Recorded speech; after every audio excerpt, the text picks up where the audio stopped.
Good morning, ladies and gentlemen. I'm Michael Moskow, Vice Chairman of the Chicago Council on Global Affairs and a Senior Fellow on the Global Economy. And we are delighted that you're all here today, and it's our privilege to welcome you to this event to hear from Jean-Claude Trichet, as you all know, is head of the Central Bank of the European Central Bank. And we're very happy to host him in Chicago today. He hasn't been here for about 8 or 9 years, and it's always pleasant for us to have people from outside the United States come and visit Chicago after they haven't been here for a while and see all the interesting changes. Now, you may think that he's come to Chicago to give this talk today, but actually, the little-known secret is there's a Matisse exhibit at the Art Institute. And that's his real reason for coming to Chicago. But seriously, this is an extraordinary time, as you all know. We've seen the depth of the recession that has had a severe impact throughout the world. We've seen the extraordinary measures that policymakers have taken during this period. We've seen the concern about the huge buildup now in government debt at many different countries. We've seen concern in some quarters about inflation. And we've seen concern about ensuring financial stability to try to minimize the chances of another financial crisis in the future. And Jean-Claude Trichet has been a tower of strength during this unprecedented period. And today we're going to have an opportunity to learn a great deal from him. Just a little bit of background. He has served as president of the European Central Bank since November of 2003. Prior to that, he has had a career starting in 1971 in the French tradition of a civil servant. He's worked his way up through the French system in increasing responsibility and, in effect, headed up what would be our Treasury Department, and then heading up the Bank of France, the Central Bank of France, before moving to the Central Bank of the European Union. He's had many other responsibilities with the Council on European Monetary Institute and the European Central Bank Governing Council. I won't go through all those, but I do want to emphasize that he has been recognized worldwide for his expertise in economic policy making. In 2007, the Financial Times named him their Person of the Year, and he was awarded Policymaker of the Year twice by International Economy magazine. In 2009, he ranked 5th on the Newsweek magazine list of the world's 50 most powerful people who would factor in the coming era.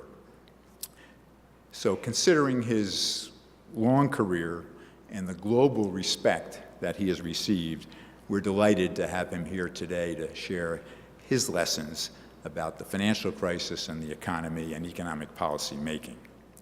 So before I turn the podium over to him, just a brief note on the format for the program.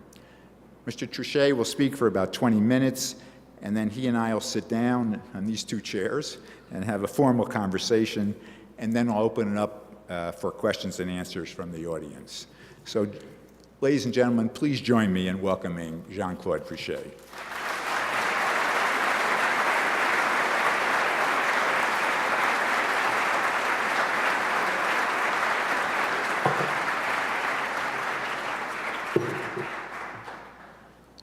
Thank you so much for this very, very nice introduction.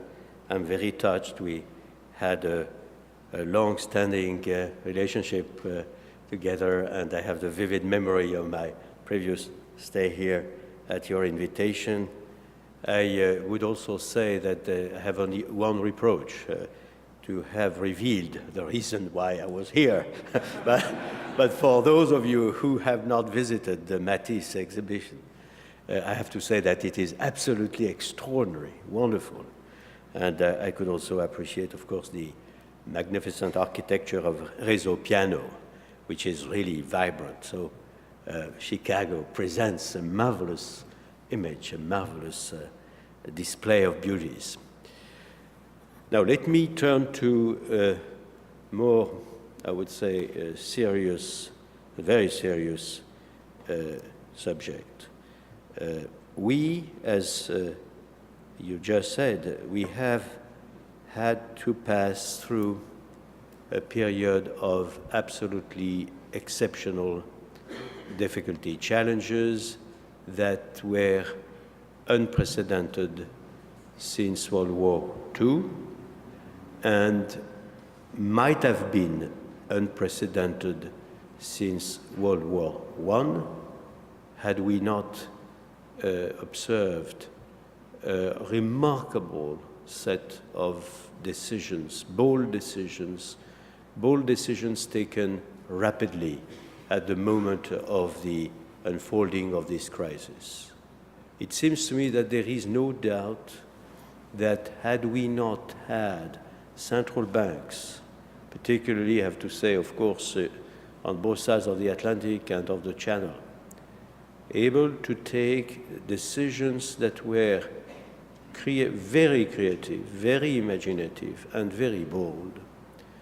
Had we not had governments which at the time have been able to cope with the crisis, again, in a rather exceptional manner, we would have had a big depression. There is no doubt on that, in my opinion, taking into account the gravity of the challenges that we had to cope with and taking into account the rapidity of the unfolding of this crisis. Now, we'll come back to that because it seems to me that one of the lessons of the crisis we just were in, and which is now still present in its fallout, one of the major characteristics is the rapidity of the succession of events, which again complicates, of course, formidably the task of all those who had to take decisions, whether in the private sector or in the public sector. We, central banks, did, as I said, extraordinary things that were not in the textbook, that were not at all in any kind of previous exploration of what you do when you see that segments of the market are disappearing. And as you might have seen, we have given different responses on both sides of the Atlantic, not surprisingly, because we had different structure of the financing of our economies. In the United States, the banks, the commercial banks, are financing representing approximately 25% of the financing of the economy, and the markets are representing approximately 75%. These are figures that, of course, are round figures, but it is an order of magnitude. We have exactly the reverse position in Europe. We have the commercial banks representing 75% of the financing of the economy, and the markets are representing 25%. So it is not surprising that the Federal Reserve has concentrated its extraordinary non-conventional measures on the markets themselves, when we have concentrated very, I would say, actively our own non-standard measures on the refinancing of our banks.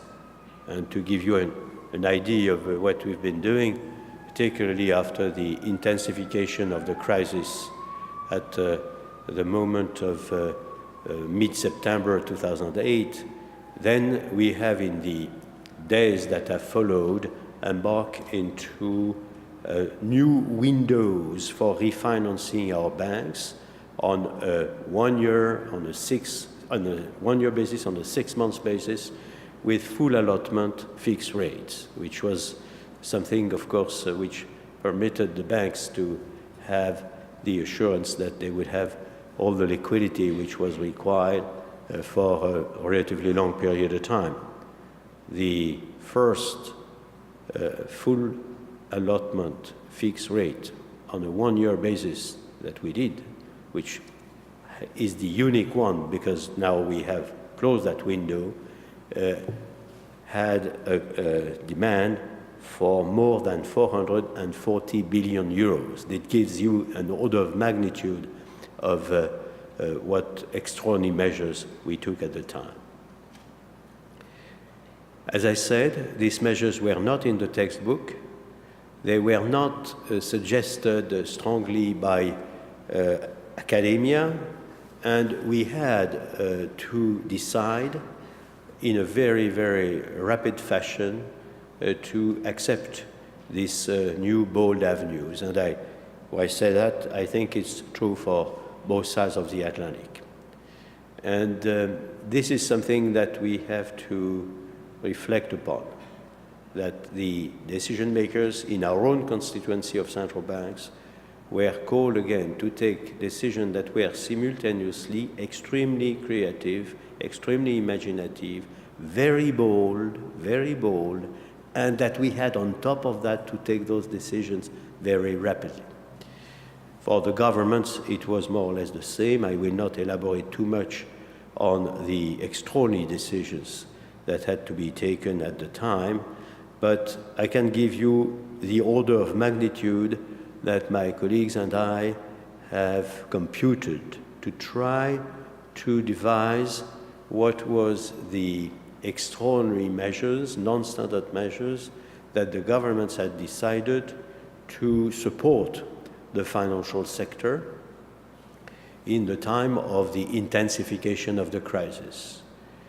As you might remember, depending on the various economies concerned, we had different attention given to the various options, but you had generally one option of recapitalization, you had options of guarantees for the refinancing of the banks, you had options of toxic assets and so forth.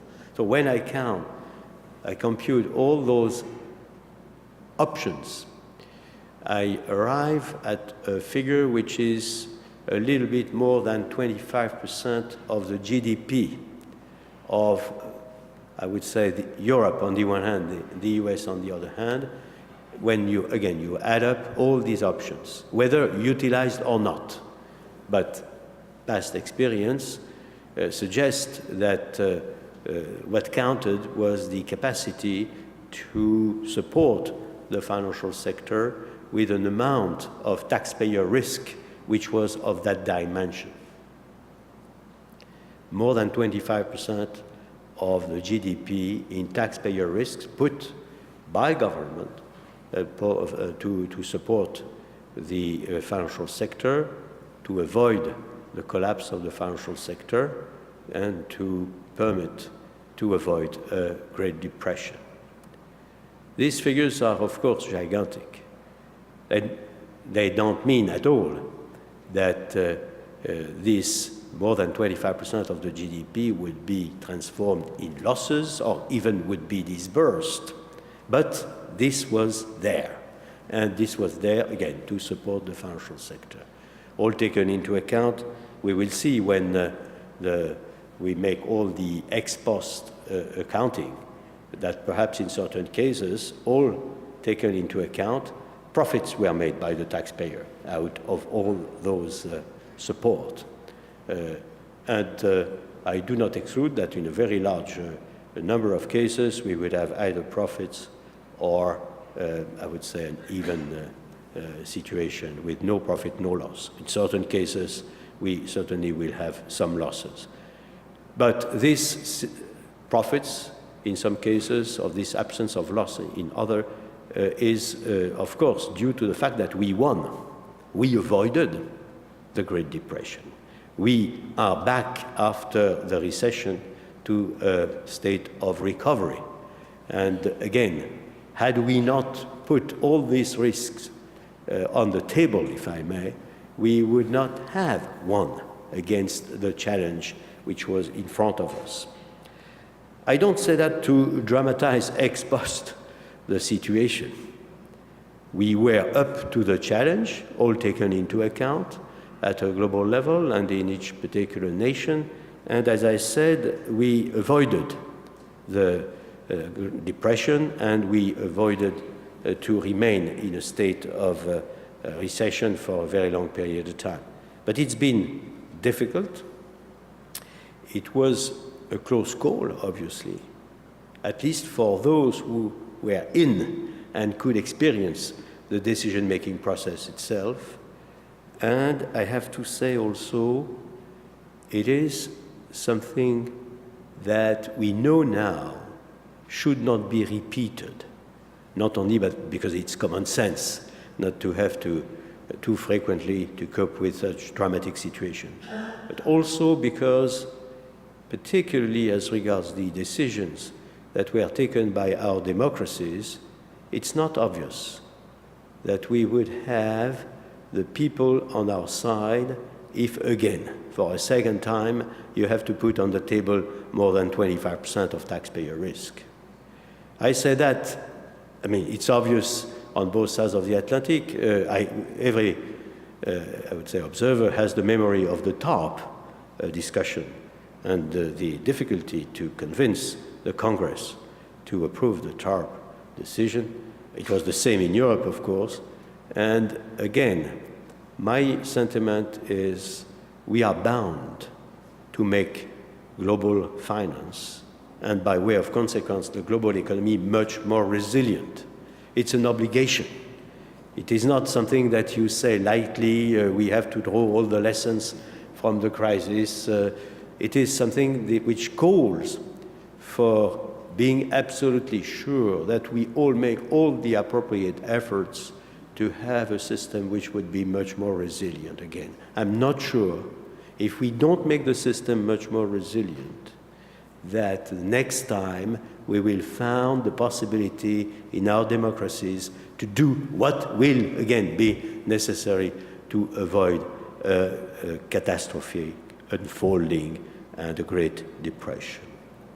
But that being said, what are exactly the ways and the means that we utilize to be as sure as possible that we are drawing all the lessons from the present crisis and that we have a system which would be much more resilient? And I would like to insist very briefly on two aspects which are the two sides of the coin of the lessons to be drawn from the crisis, and which are the two major avenues that the G20 has decided upon. One is improving the rules and the regulations, the standards and codes, and all the appropriate avenues which could make the financial system more resilient on the one hand, and on the other hand, you have the idea of a framework for sustainable growth that would organize some kind of peers analysis and peer surveillance at the global level of the systemic economies, the 20, with a view to coordinate sufficiently the macro policies for avoiding the repetition of the constellation of very large imbalances that undoubtedly were also at the heart of the major difficulty we had to cope with. And I will say that on the first side of the coin, namely the new rules and regulations, work is very actively in progress. We have the Basel Committee, we have a very, very active work of the Financial Stability Board, which organizes the federation, if I may, of all the entities that have to precisely deal with rules, regulations in the banking sector, in the insurance sector, in markets in general, and that also have to be sure that as regards accounting in particular, we have the appropriate accounting rules at the level of the world, and not only at the level of each continent. The major work which is being done now is concentrating on the Basel Committee rule, the rules for the commercial banks, and it proceeds with a methodology which is really a global methodology. I will come back to that in conclusion. I would say on that front, work is in progress very actively. We have certainly a lot of difficult issues to solve, and I would also say that we have at the level of the G20 a clear sentiment that we need a level playing field, that we need to have the same rules in the various countries and the various economies concerned. Otherwise, of course, we would not be in a situation which would be up to the challenge, the next challenge that we will have to cope with. Absence of level playing field in this domain would be a recipe for vulnerability and absence of resilience. And this is something which is easy to say. I said that there is a consensus of the G20. It's much more difficult, of course, to deliver. And that's one of the major problems we have, is to be sure that we really deliver on this real globalization of the rules, so that we have a level playing field in absolutely all domains. Another very important issue is precisely the way we will ensure that macro policies at a global level are such that we do not repeat what has been observed in the past and which has been at the heart, one of the reasons, not the sole reason, but one of the reasons of the crisis, namely the big imbalances, the big domestic and external imbalances, the current account surpluses and deficit that were observed. And that is, again, a very, very important issue, easy to formulate and extraordinarily difficult, obviously, to deliver. I will say that to give us a sentiment of the difficulty of what we have to do there, we have now a global economy.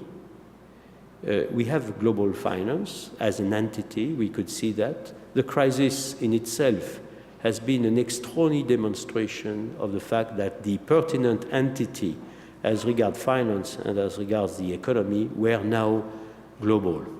Remember, one single event, mid-September 2008, could impact in real time the entire world, corporate, financial corporate and non-financial corporate, industrialized country and emerging countries, which was a global reach, which was the first time we could see such a synchronization, if I may, of various sectors and various economies all over the world.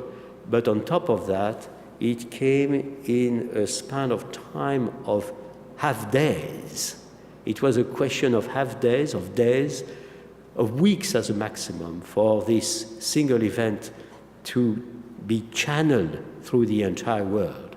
So I see there in the rapidity, and I insisted in the beginning of the concept of rapidity of events. It was really the first time that we could see under our eyes that there was really a global finance and a global economy, because we could see how it functioned in real time in a very, very short span of time under our eyes. So that is clear. But we do not have I would say, global federal government. We do not have an executive branch at the level of this pertinent entity.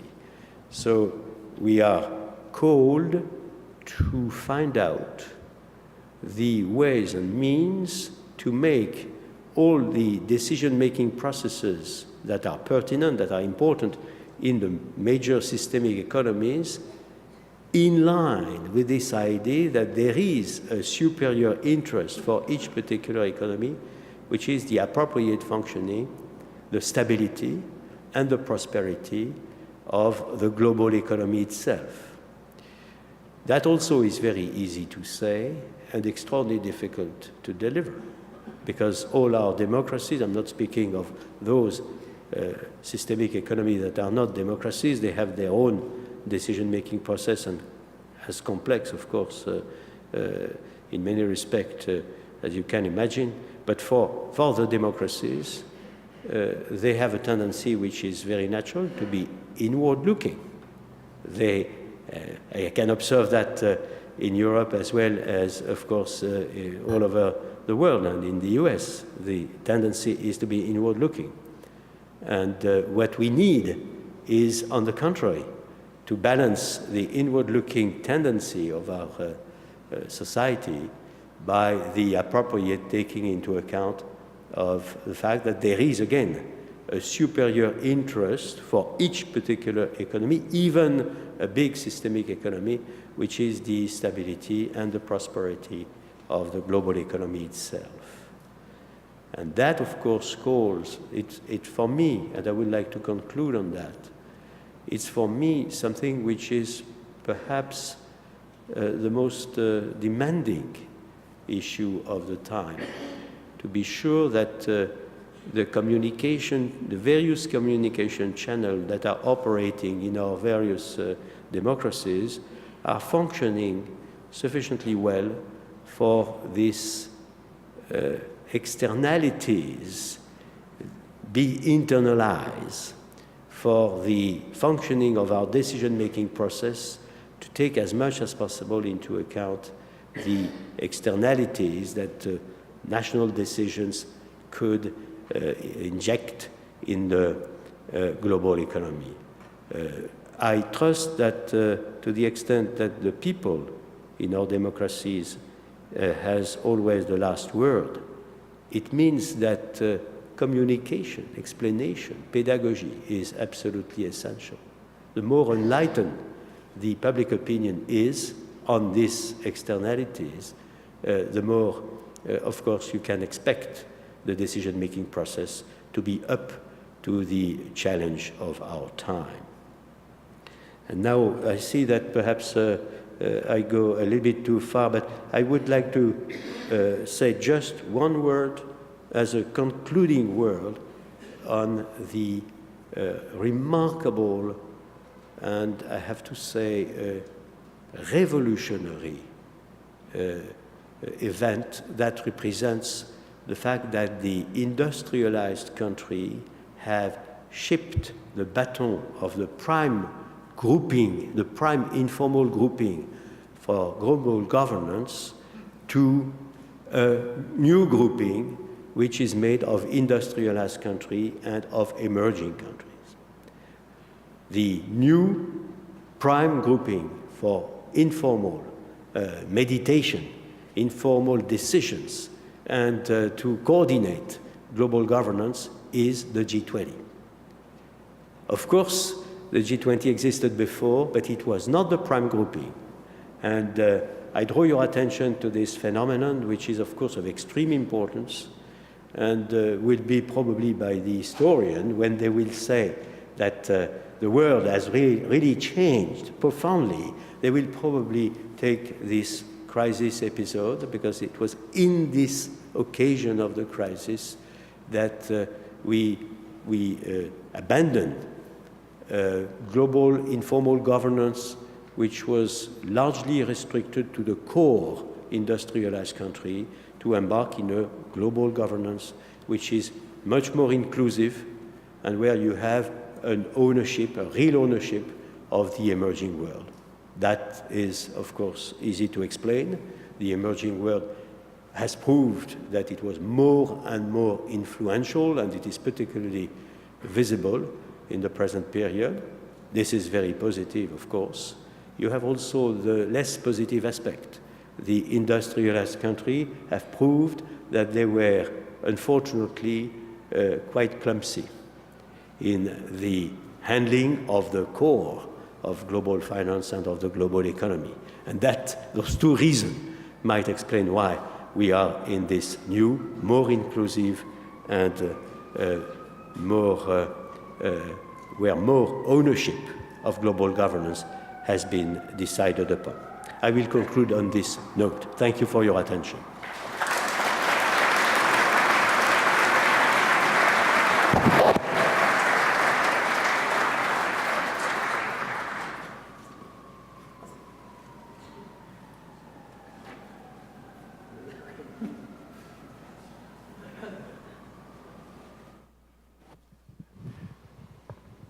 Jean-Claude, thank you so much for those very important comments. I thought your point about the stability and prosperity of the global economy was particularly important, as you said, the most demanding issue of our time. And the tie-in with how democratic societies can, in their decision-making processes, can make decisions that are in line with the stability and prosperity of the global economy. And of course, one of the issues here is the level of debt by governments, particularly in industrialized countries. And I'll use the US as an example where we now know, I mean, we're running huge federal deficits, 10, 11% of our GDP, and our debt, our growing debt and the projections in the future are clearly unsustainable. And just as a footnote, in the state of Illinois, which you're now sitting, our problems are worse. I won't go into details.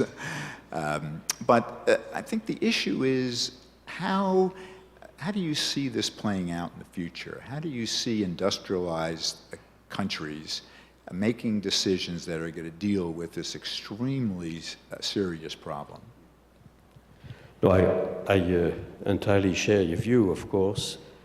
And in a way, it is not too surprising that we have this situation, taking into account, again, the challenges of the crisis, the necessity to step in some cases, the necessity to even spend money to support the financial sector, and in any case, the necessity to take into account the recession, which in many cases has been very, very sharp, very abrupt, with all its consequences in terms of lack of receipts and also necessity to stimulate the economy.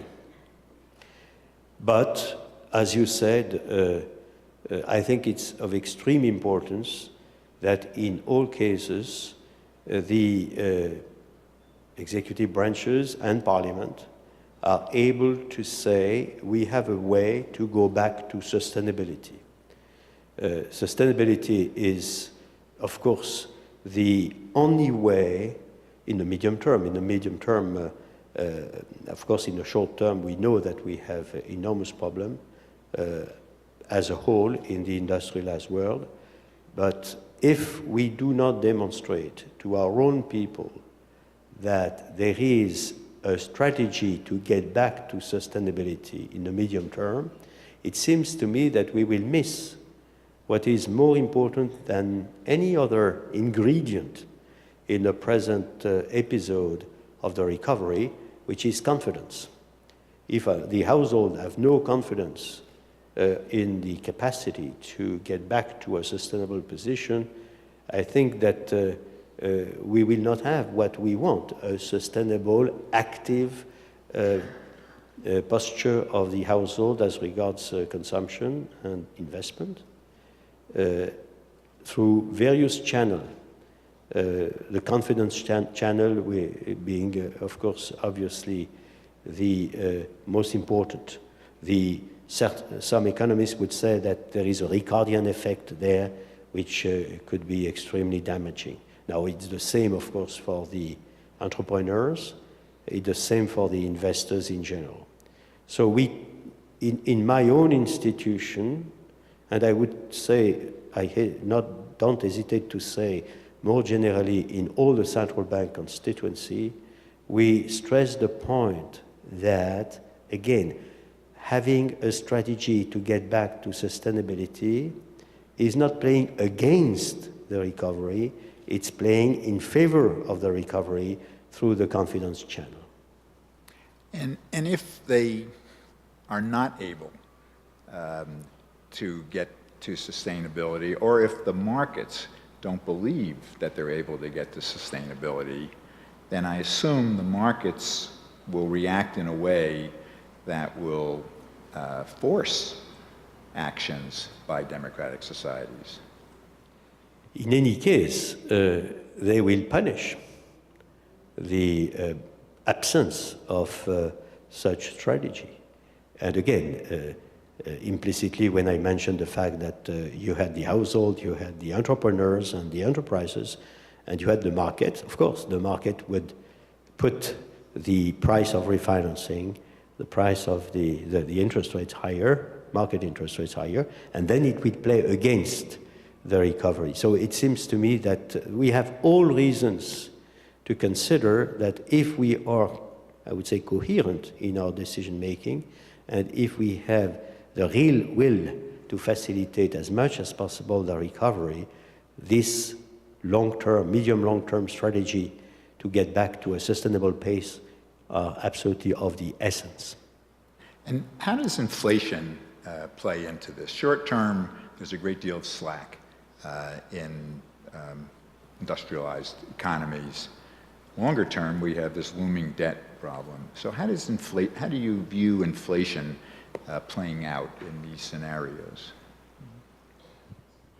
We will see. We have to be, in our own opinion, we have to be permanently alert in this respect. You can never say there is no problem, there is no challenge in the future, and we also know that a large deal of the difficulty we can have on this front are difficult to predict, particularly because we have the importance of the, I would say, commodity prices, oil prices. We have also the very, very complex interplay with the progress in labor productivity that depend themselves on the technological jumps that we might observe and so forth. So it's a very, very complex situation that we have to analyze on a permanent basis. For us in the ECB, what is extremely important is to be sure that we deliver price stability in line with our definition. And in this respect, the track record is, of course, important. I would say I touch wood because, again, you're not the master of the price of oil and of commodities. But at the end of this year, after 12 years of euro, we will probably have a yearly average for inflation over 12 years, which would be in between 1.9 and 2.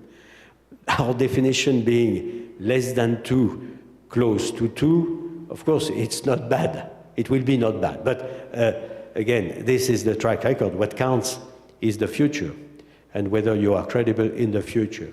And in that respect, I have to say the anchoring of inflation expectations has been quite correct.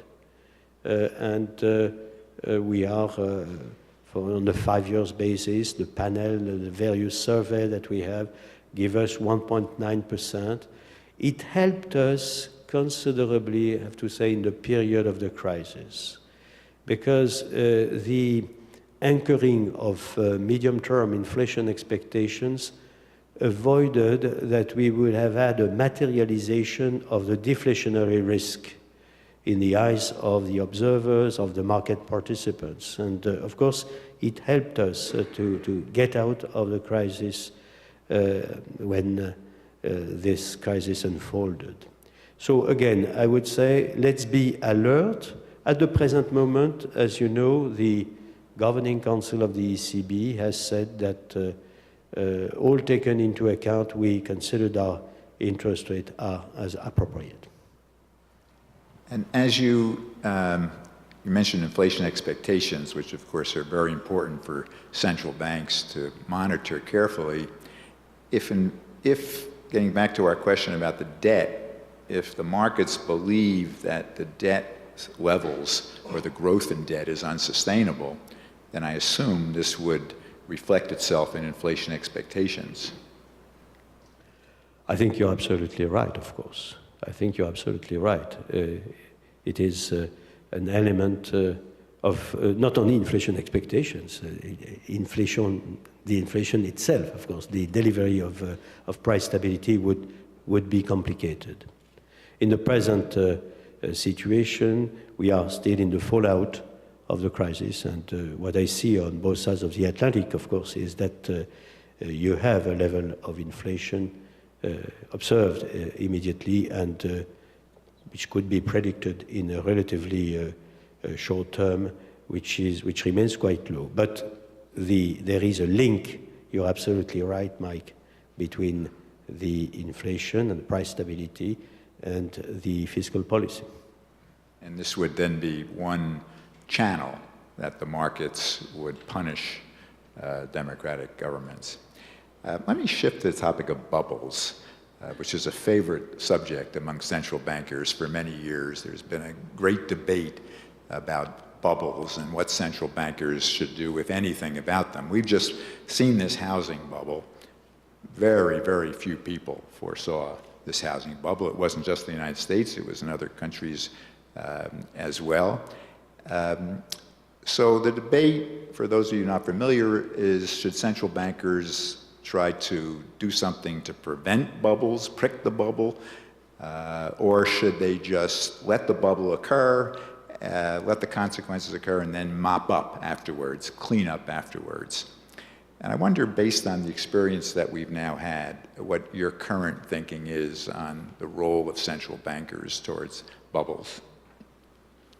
Well, you're absolutely right to say that it is a permanent, I would say, major issue for reflection amongst central bank, with academia, and I would say also that, of course, the recent crisis, but also what happened in the dot-com bubble explosion, not to speak only of housing, has intensified this reflection.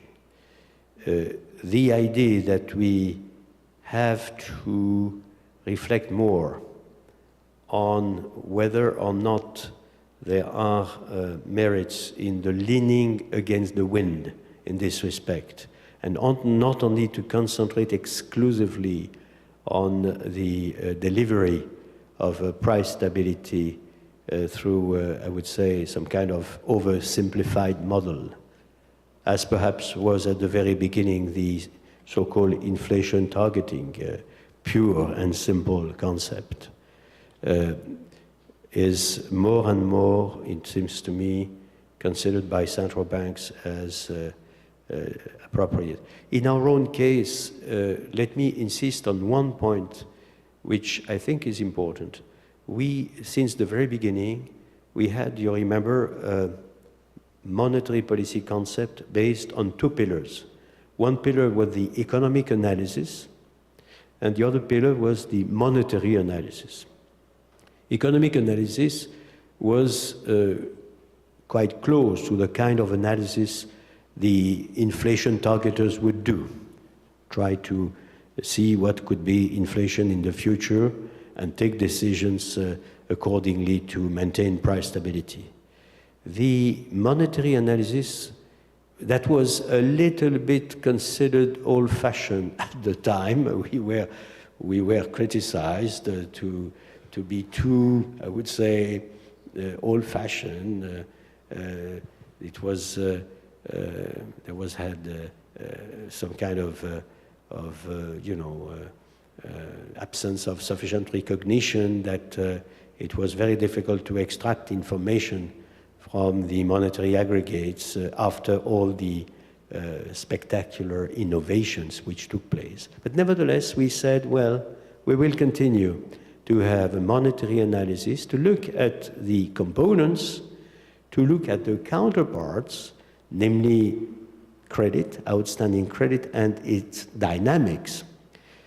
And in some cases, our decisions were taken in a way which some observers had a difficulty to understand, because they were not only in line with the economic analysis, but they were incorporating a good element of monetary analysis. For instance, when we refused to decrease rates in 2004, we were heavily criticized. And we did that because the monetary analysis was suggesting that it would be a mistake.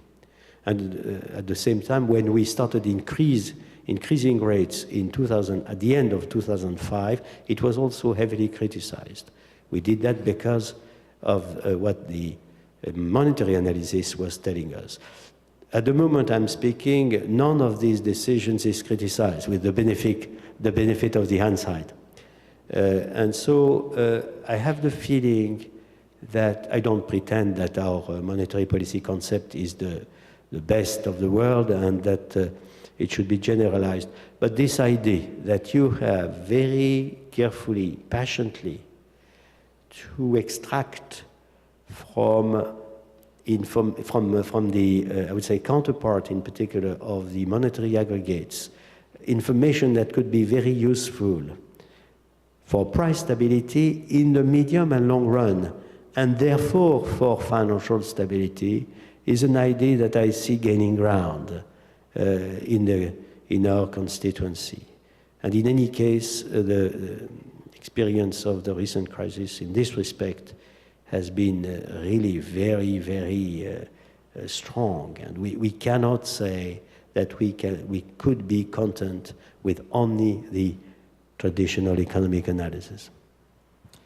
Let me ask you one more question before we open it up to the group here, and that's on the independence of central banks. Over the last 20 years, there's been a significant move toward more independent central banks around the world, and we believe that this is very important to have an independent central bank that's not, where its decisions aren't influenced by political factors. Given what's happened in the last 2 years with the financial crisis, are you concerned that the pendulum may be shifting back away from this widely held view that central banks have to be independent? I don't think so. I don't think so. I'm speaking at a global level. In a way, I would say that I see a trend which goes exactly in the other direction, which goes in the direction of reinforcing central bank independence. One has to accept that when you look at the various analyses that were made public, that were published as regards analytical work, it is close to the constituency of central banks that you see the most, I would say, acute level of lucidity. If I want to finger out one particular institution, international institution, who was particularly lucid on what was coming before the crisis exploded, it would be the BIS. The BIS, which is the sanctuary of the central banks, if I may. And if you look at the publication of the BIS, you will see there a lot of analysis that were clearly early warning in terms of absence of sufficient taking into consideration of the risk premia in global finance. A lot of very, very pertinent analysis were produced. So I would say in a world which is extremely complex, the independence of the institution like central banks seems to me to be absolutely of the essence. We need institutions and individuals in this institution that have a special dedication for stability. It is the case of the central banks, of course, for long-term, medium, long-term vision, which is absolutely necessary, as we have seen recently. And it seems to me that an independent central bank is precisely that entity which is dedicated to long-term vision, to stability, price stability, of course, as the core of its responsibility, and which are not depending on vested interest. And vested interests are numerous. Private sector vested interest, public sector vested interest, and so forth. So I really trust that, and it is really the way I observe the global trend. It's very important to have independent central banks. Yeah. Well, I certainly agree with you. There has been discussions in this country going in the other direction, and I hope that those don't come to fruition. It seems very unlikely at this point. So with that, we can now open this up to questions, and we have some microphones. Who are the people with microphones? And I have a question right here. If someone can bring this person a microphone. Would you please identify yourself, too, when you ask the question? Yes, Vince Colber. So my question is, do we ever get back to basics? We had in the United States for more than 50 years a regimen of separating investment banking activity from commercial banking activity in the name of the Glass-Steagall Act here. Do we ever get back to that level playing field where we don't have equity investments being made out of big banks who are getting the raw material of capital from the central banks at next to no cost?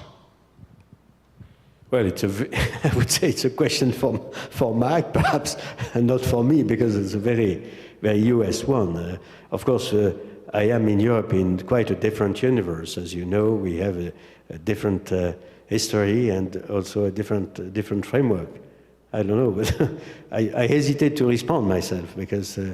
Well, this is an issue of current discussion in this country, and I'm not sure exactly how it's going. I don't think anyone knows how it's going to play out in the Congress at this point.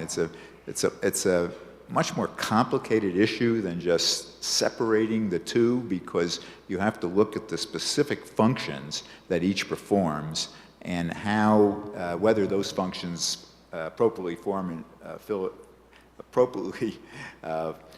fall into one bucket as opposed to the other. So I think there's more to come on this. Congress is actively negotiating a financial reform bill. It's about 1,500 pages. So I think we'll know more about this in the coming weeks. Yes, let's take it right there in the middle. Okay, we'll take this one up here first, and then we'll go back. Could you give that person a microphone, and I'll hold you the next one. Yes. Jim O'Donnell, you spoke about bubbles. Could you speak to central banking in sort of the mirror image of the bubble, the environment where GDP growth is acceptable, inflation pressures exist, but there are severe storm clouds on the financial horizon, potentially just around the corner even, and the challenges of central banking in that environment? If I understand well the question, it's very close to the question that Mike asked me already, namely, how do you combine your responsibility for price stability and perhaps a responsibility for financial stability also? Again, as regards the concept of monetary policy, it seems to me that we ourselves, in our own decision-making process and taking into account our own, I would say, observation, we have the capacity to incorporate elements of leaning against the wind in our own decisions.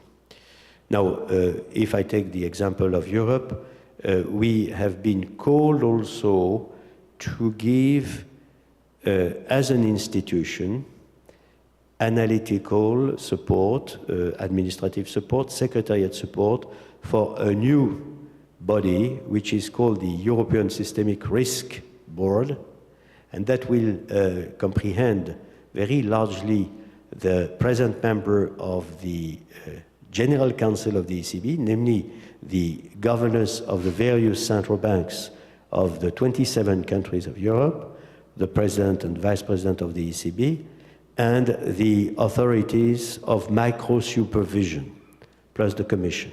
So that body, which is not the ECB, but which has the support of the ECB, will have a special responsibility in terms of identifying systemic risk, in terms of embarking when necessary in early warning, and even in embarking on recommendation in the domain of systemic, to avoid the materialization of systemic risks. This is new.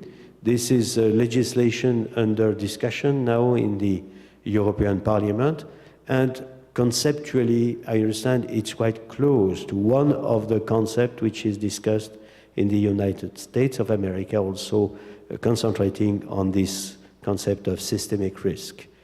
One of the big lessons of the crisis, of course, is that this idea of analyzing, being as lucid as possible in identifying the systemic risks and, of course, correcting and preventing their materialization is something which is decisive.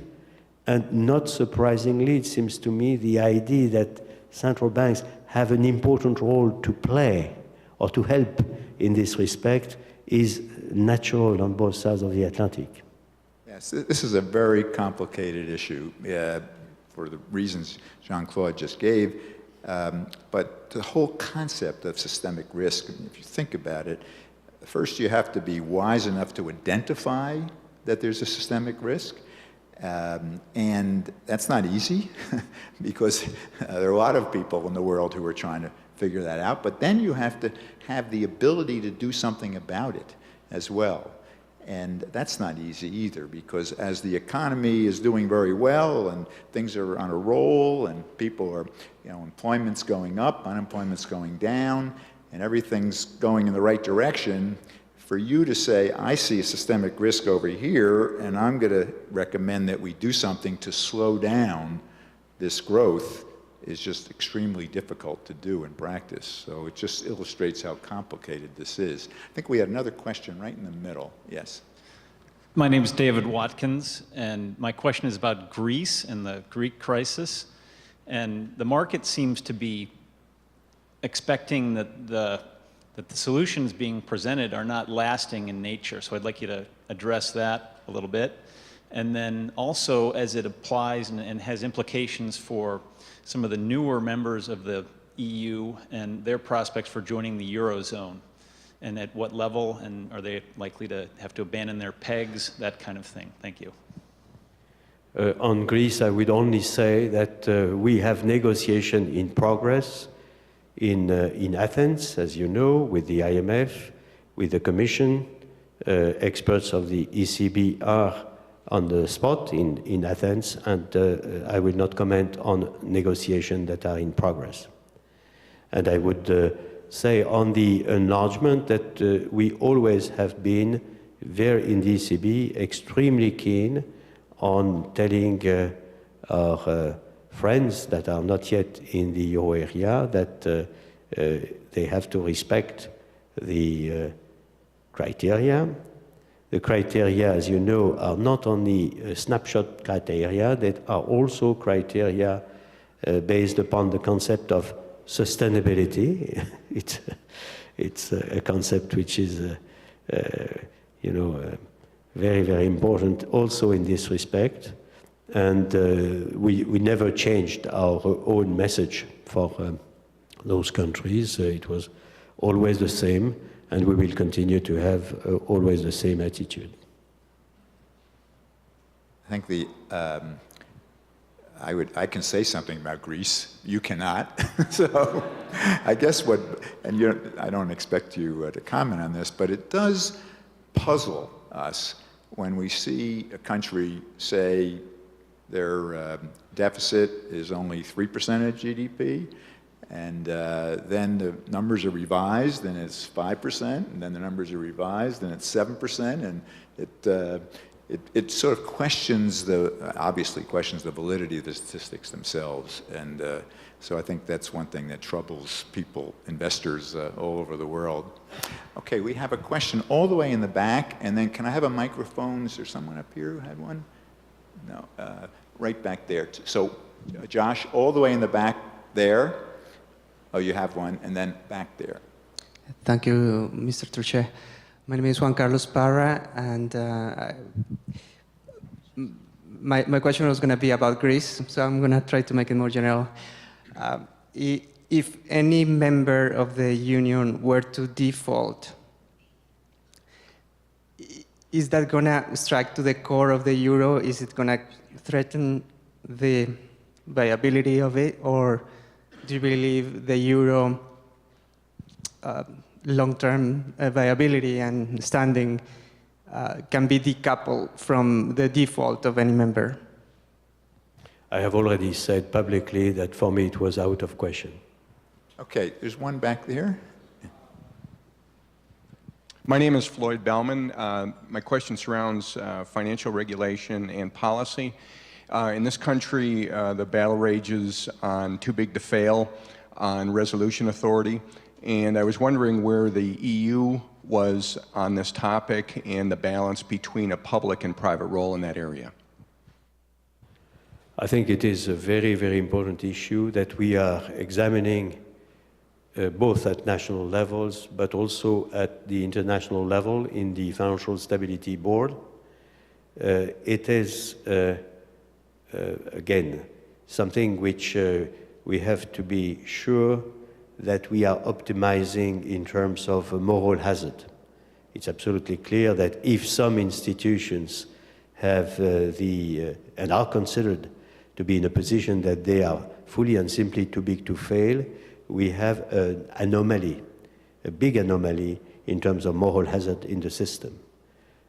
On the other hand, it is also clear that there might be exceptional circumstances where the systemic aspect of some individual issues or individual problems call for exceptional action. What we have to do, it seems to me, there is a large consensus on that, is first to avoid to have any institution which would be too interconnected and too big or too influential to create in itself a systemic problem in case of difficulty. And this calls for internalizing a number of externalities in the behavior of this entity, including perhaps a higher level of capital requirement, higher level of rules and regulations, a higher level of attention from the supervisors in terms of implementation of what we call in our jargon Pillar 2 of the Basel rules. It would also call for the case where there is a problem for the resolution, the unwinding of these institutions, the cross-border resolution to be relying in particular of living will and on appropriate work cross-border in order to limit as much as possible the impact of this catastrophe. So both ex ante and ex post, a lot of hard work is being done, and I have to say that we have a large deal of consensus on that.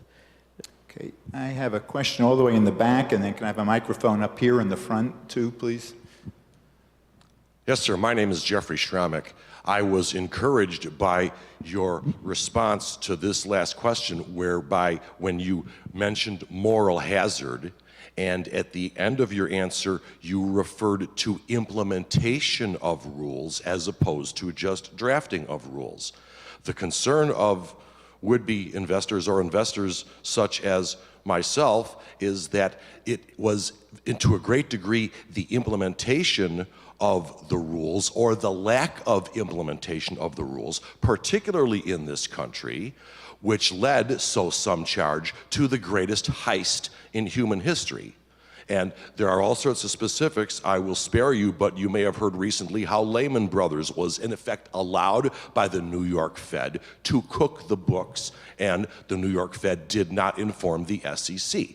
And you've got Goldman Sachs in Greece. We could go on and on. Could you ask yes, the sir. question, I'm wondering, sir, is there anything that you, as a public spokesman, have ever considered doing in attempting to encourage governments, in particular this one, to take more seriously their responsibility to see to it that the cops make arrests instead of sleeping in these matters? You're on your own. No, I have myself in the euro area 16 governments to care. And in Europe, as you know, we have 27 governments. So I will let the US Fed to take care of the US government. There's a question right here. My question is, recently Olivier Blanchard's group at the IMF put out a piece observing that with a common inflation target of only 2%, a lot of governments around the bank or central banks around the world have hit the zero bound, and at least theorizing that there might be some benefits of higher inflation targets worldwide to reduce the possibility that, in fact, that bound was ever hit. I don't know if you could comment on your views on something like that for the distant future, let us say. I have to say that in my understanding, it is not the position of the IMF. And I'm happy that it is not the position of the IMF, because it is not my position at all. And I was public on that already a long time ago. Particularly, I have to say, the idea of unanchoring inflation expectations and putting the inflation expectations significantly higher than they are today will have nothing but very, very counterproductive consequences. So no, I'm against. Amen. We have time for one more question. Right over here. Right here. Right here.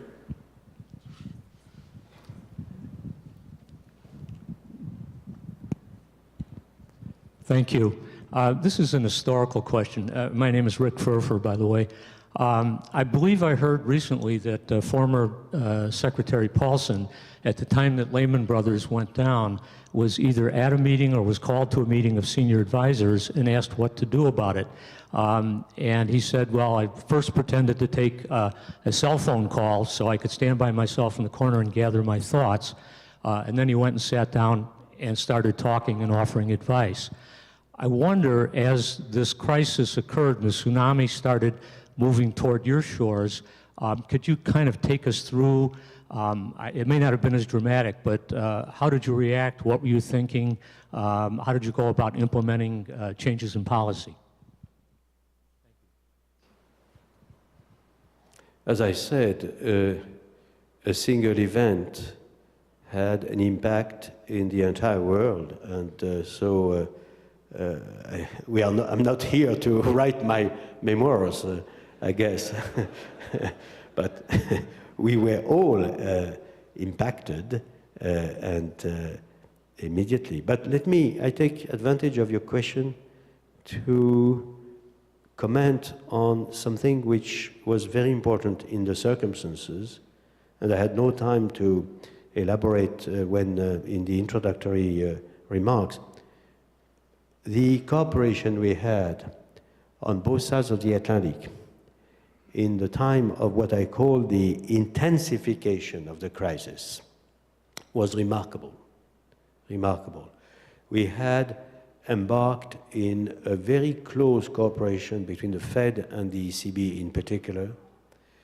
We could supply dollar liquidity in Europe with a swap with the Federal Reserve that functioned remarkably in the aftermath of the intensification of the crisis to permit, precisely to avoid the dramatic collapse of global finance, This, of course, went on top of all the national decisions that were taken on both sides of the Atlantic. But I really take it that it was also an illustration of globalization. It had never happened. We had never supplied liquidity to the commercial banks in Europe, dollar liquidity on the basis and with the swap that the Fed had given us. And it was also symmetric. Had there been any need for euro, it would have been possible. So on this side of the Atlantic. So I really trust that one should never underassess, when I was speaking of boldness, rapidity of decision, and innovation and creativity at the source of those decisions, really this is one of the most striking new features that we introduced very rapidly in the occasion of this crisis. And I will really, to you, Mike, and to colleagues of the Fed that are in this room, I would like to say how we have appreciated the cooperation with the Fed in these circumstances. Well, thank you for those comments. Jean-Claude, when you talked about the independence of central banks, you mentioned how important it was that they look long-term to the future, they attract high-caliber people, and they have in these important roles. And your whole career has exemplified that. You've been a dedicated public servant in France and now the European Union. You have served the public interest, and we are very indebted for what you have done for the European economy and the world economy, and we appreciate very much your being with us today. Thank you again.